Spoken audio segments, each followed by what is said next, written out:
Soft ആയിട്ടുള്ള cotton ഫാബ്രിക്കിൽ, അത് ഗ്ലേസ് കോട്ടൺ ആണ് വരുന്നത്. നമുക്ക് നല്ല സോഫ്റ്റ് ആയിട്ട് ഇങ്ങനെയാണ് ഇതിന്റെ ഒരു ഫാബ്രിക് വന്നേക്കുന്നത്. നല്ല കുഞ്ഞു കുഞ്ഞു ഫ്ലോറൽസ് ആണ് വന്നേക്കുന്നത്. തീരെ ചെറിയ ഫ്ലോറൽ പ്രിന്റ് ആണ് വരുന്നത്. ഈ സെയിം ടോപ്പിന്റെ ഫാബ്രിക് തന്നെയാണ് നമുക്ക് ബോട്ടവും വന്നേക്കുന്നത്. പക്ഷേ ബോട്ടം വെച്ചിട്ടാണെങ്കിൽ നമുക്ക് ടോപ്പ് തയ്ക്കാൻ പറ്റും. എന്നിട്ട് ഇതിന്റെ കളേഴ്സ് വന്നേക്കുന്നത് ഇതൊരു ഗ്രീനും പിങ്കും കൂടെ മിക്സ് ചെയ്തിട്ട് വരും. ഇത് ഗ്രേയും ഡാർക്ക് പീച്ചാണ് വന്നേക്കുന്നത്. പിന്നെ നമുക്ക് ഇത് തന്നെ ഗ്രേ തന്നെ വന്നിട്ട് കുറച്ചുകൂടെ ലൈറ്റർ ടോണിലാണ് ഗ്രേ വരുന്നത്. അതിൽ ഗ്രീൻ കളറാണ് കോമ്പിനേഷൻ. ലാസ്റ്റ് നമ്മൾ കാണുന്ന ബേജും പിങ്ക് കളർ കോമ്പിനേഷൻ ആണ്. ദുപ്പട്ട നമുക്ക് ഇതിന്റെ പെയർ ചെയ്തേക്കുന്നത് ഷിഫോൺ ദുപ്പട്ടയാണ് പെയർ ചെയ്തേക്കുന്നത്. പ്ലെയിൻ ആയിട്ടുള്ള ഷിഫോൺ ദുപ്പട്ടയാണ് പെയർ ചെയ്തേക്കുന്നത്. അപ്പോൾ ഈ സൽവാസിന്റെ കളക്ഷൻ നമുക്ക് ഓരോന്നായിട്ട് കണ്ടുനോക്കാം. ഗ്രേ ആൻഡ് ഡാർക്ക് പീച്ച് കളറിലാണ് ഈ ഒരു സെറ്റ് വന്നേക്കുന്നത്. ഫുൾ ആയിട്ട് നമുക്ക് ഈ ഒരു കുഞ്ഞു കുഞ്ഞു പ്രിന്റ് ആണ് വന്നേക്കുന്നത്. സെയിം തന്നെയാണ് ബോട്ടം വരുന്നത്. ബാക്ക് സൈഡും സെയിം പ്രിന്റ് തന്നെ വരും. നല്ലൊരു കോട്ടൺ ഫാബ്രിക് ആണിത്.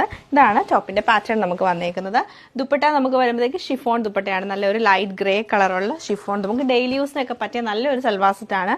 എൻ്റെ എൻഡിൽ ഇതിന്റെ ടോപ്പിന്റെ സെയിം ഫാബ്രിക് തന്നെ ബോർഡർ ആണ് കൊടുത്തേക്കുന്നത്. ഓവറോൾ ഇങ്ങനെയാണ് ഇതിന്റെ ഒരു പാറ്റേൺ വരുന്നത്. Light green and pink colour കോമ്പിനേഷനിലാണ് ഈ ഒരു സൽവാർ സെറ്റ് നമുക്ക് വന്നേക്കുന്നത്. Light grey and green colour കോമ്പിനേഷനിലാണ് ഈ ഒരു സെറ്റ് വരുന്നത്. ഇത് നമുക്ക് നല്ലൊരു ബേജ് ആൻഡ് പിങ്ക് കളർ കോമ്പിനേഷനിലാണ് വരുന്നത്.